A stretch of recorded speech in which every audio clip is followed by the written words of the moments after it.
Labdien! Es esmu Edgars Ezriņš no Drošība LV ar video apskatu par daudzfunkcionālo video novērošanas kameru Hikvision DS2CD 2432F IW. Šis ir video apskatu, šī ir otrā daļa. Pirmajā daļā mēs runājām par kameras uzbūvi, attēlu kvalitāti un attēlu kvalitātes uzlabošanas iespējas. Par šīm iespējām runājam. Un šodien mēs pastāstīsim vairāk par filmēšanas iespēju un ieraksta funkciju. Tātad, kā var konfigurēt video ieraksta režīmus un kā var atskaņot video ierakstu.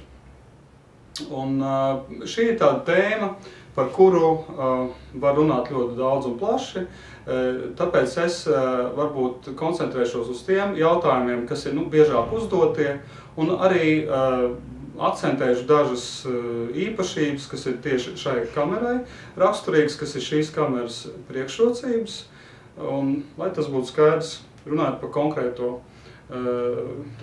ierīci. Un viena no šīm priekšrocībām ir iebūvēts SD kartes slots, kas ir domāts mikro SD atmiņas kartei ar ietilpību līdz 64 GB. Šāda ietilpība ļauj saglabāt video ierakstu līdz pat vairākām dienām. Un te uzreiz ir jāpiebilst, ka ir daudz dažādu faktoru, kas ietekmē šo video ieraksta apjomu. Tas ir attēla kvalitāte, ieraksta ātrums, tāpat arī cik sarežģīts ir tas skats, ko jūs filmējat, vai tur ir kustība, kāds apgaismojums. Tur ir tik daudz faktoru, ka tā ir atsevišķa tēma, par ko stāstīt, tāpēc to varbūt apskatīsim citā reizē.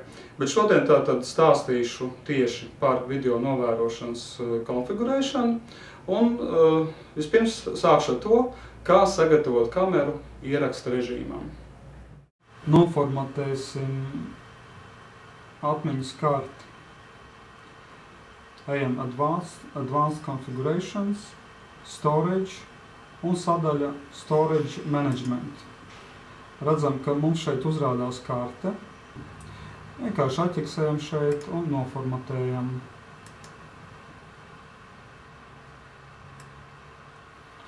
Tā, kad notiek formatēšana, visi dati, kas bija ierakstīti līdz tam, tiek izdzēsti. Un tagad var sākt veikt ierakstu, un lai šo ierakstu varētu veikt, mums vajag iestatīt record schedule, jeb ieraksta grafiks. Šeit mēs spiežam podziņu Enable Record Schedule.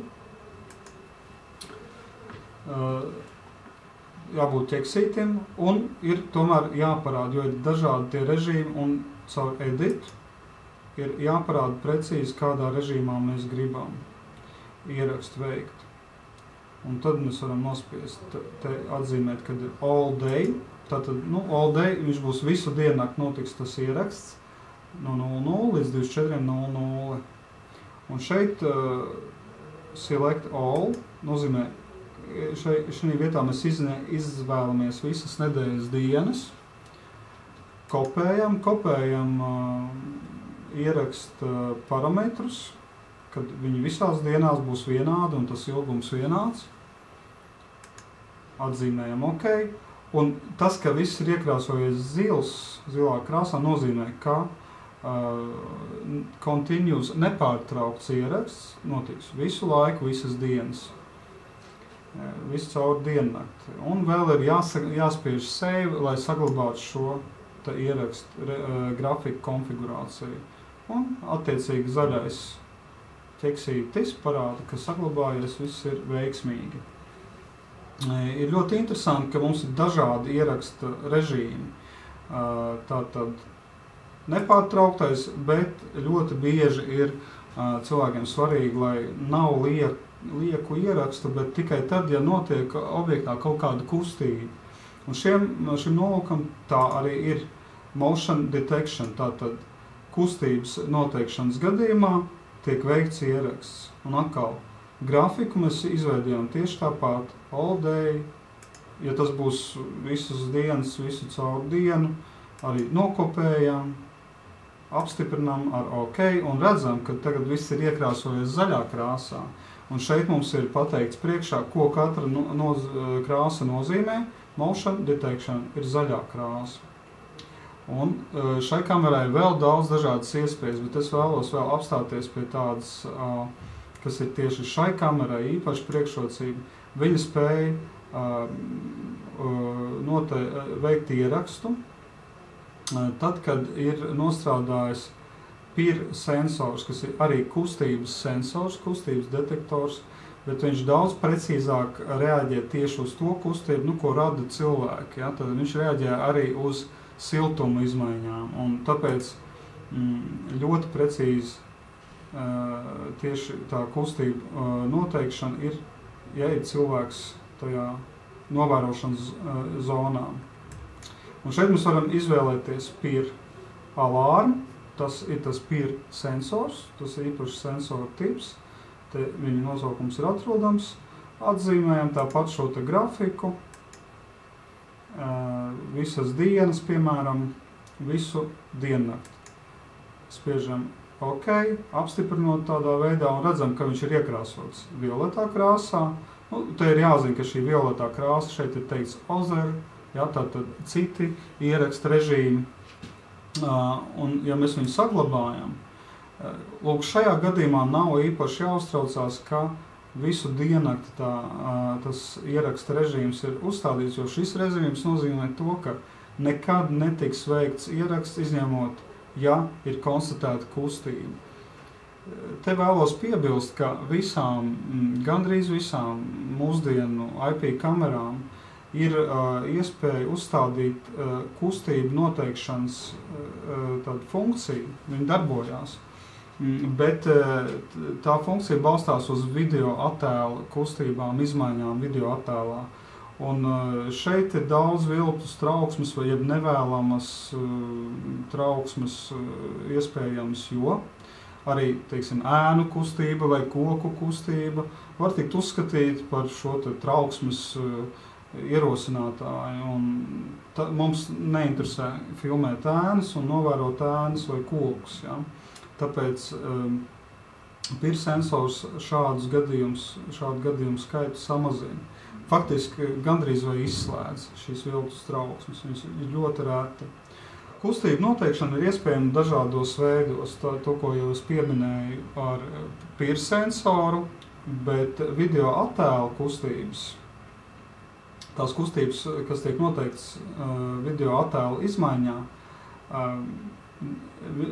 šim kustību noteikšanas veidam ir savas priekšrocības, jo šajā gadījumā var iezīmēt tās zonas, kuras jūs gribat, lai tiek novērotas, un ja tur notiek tā kustība, tikai tad ir trauksme. Un lai uzstādītu šīs zonas, kas ir uzmanības centrā uz kustību noteikšanu, mēs ieejam sadaļā Events, un mēs redzam, ka mēs varam iezīmēt Draw Area, iezīmējam kustību noteikšanas zonu, un svarīgi ir arī atzīmēt sensitivity, tad cik jūtīgi ir kameru šīm kustībām. Saglabājam iestatījums un varam paskatīties, ka tajā zonā, kas ir atzīmēti, tiek arī konstatēta kustība ar zaļajiem kvadrātiņiem. Mēs varam, un atskaņot ierakstīto mēs varam, spiežot playback, search, vienkārši sistēma, ko viņš mums ir ierakstījis. Mēs redzam, ka ieraksts notiek nepārtrauktā režīmā, jo ir zils zonējums un atskaņojam. Tad šeit mēs atskaņojam video failu, kurš ir ierakstīts uz šīs kameras. Un atmiņas karta atrodas uz šīs kameras, un šis video ir šajā kamerā. tagad uzlikšu ierakstu, kas būs saistīts tikai ar kustību noteikšanu, ierakstu režīmu, un paskatīsimies, ka tad ieraksts nebūs nepārtraukts, bet būs ar mazākiem gabaliem sadalīts. Man ir jāuzliek režīms, kas nozīmē, ka tad, kad kustība tiks iedarbināta, tad tiks konstatēta, tad tiks veikts ieraksts. Un tikai tagad ieraksts balstoties uz kustību, saskaņā ar grafiku, tiks veikts tikai tad, kad kustība būs. Tagad es uzlieku motion detection režīmu, visu dienu, visu laiku. Mums ir iekrāsots grafiks zaļā krāsā. Tas nozīmē, ka ieraksts tiek veikts tikai kustības noteikšanas gadījumā. Pie tam te ir raksturīgi tas, ka ieraksts tiks veikts 5 sekundes pirms kustības un 5 sekundes pēc kustības. Šos parametrus var mainīt, līdz 10 minūtes pēc kustības var tikt ierakstīts 30 sekundes pirms. Tad, lai mēs jau redzam, kas notika tajā laikā, kustības trauksme tika iedarbināta. Un tagad es gribētu parādīt šīs kameras ļoti svarīgo īpašību, viņas spēju būt ļoti autonomai video novērošanas sistēmai, tā ka mēs viņu atslēdzam no datora tīkla. Un tad mēs viņu atslēdzam no datora tīkla, lai pēc tam aiznestu uz jebkuru vietu, kur mēs vēlamies, un mēs viņu varam pieslēgt jebkurā vietā, kur mums tomā ir nodrošināta barošana. Ja? Šajā gadījumā man ir ļoti vienkāršota situācija, es nekur tālu nenesīšu, bet es varu ieskapslēt šo te barošanas bloku jebkurā rozetē, jebkurā vietā. Es varu arī iegūt garāku vadu vai lietot pagarinātāju, tad ļoti universāli, ļoti elastīgi ir iespēja veikt šo filmēšanu jebkurā vietā. Un vienkārši pieslēdzot kameru pie strāvas, kamera startējās, un mēs redzēsim, vēlāk mēs apskatīsim, ka ir bijis veikts ieraksts tieši šajā brīdī. Tātad mēs esam pieslēguši kameru pie strāvas, mums ir vienkārši barošana, ja, ir tikai strāvas piegāde. Un šobrīd notiek filmēšana, neskatoties uz to, ka nav šai kamerai pagaidām iedarbināta Wi-Fi funkcija, viņa nav iedarbināta. Un vienkārši viņas uzdevums ir filmēšana. Jebkur, kur ir elektrība, jūs varat šo kameru autonomi aiznest, viņi tur autonomi veic savu darbu, ir spēkā visa funkcionalitāte, gan tā kustība noteikšanas režīms un filmēšana tikai tad, ja ir kustība, un tas viss saglabājas. Tā, tagad, kad mēs kameru bijām atslēguši no tīkla un pieslēguši tikai autonomi pie barošanas, viņa veica filmēšanu šī kamera autonomi, patstāvīgi. Un to mēs pārbaudīsim, apstīsimies ierakstu, un es paredzu, ka mēs redzēsim pārtraukumu tajā ierakstā, kad mēs viņu atslēdzām, un pēc tam, kad pieslēgsim pie elektrības, tikai pie elektrības, nevis pie tīkla, vajadzētu būt atkal nofilmētam video, tad, kad ir kustība. Tagad es ielogošos kameras tajā interfeisā.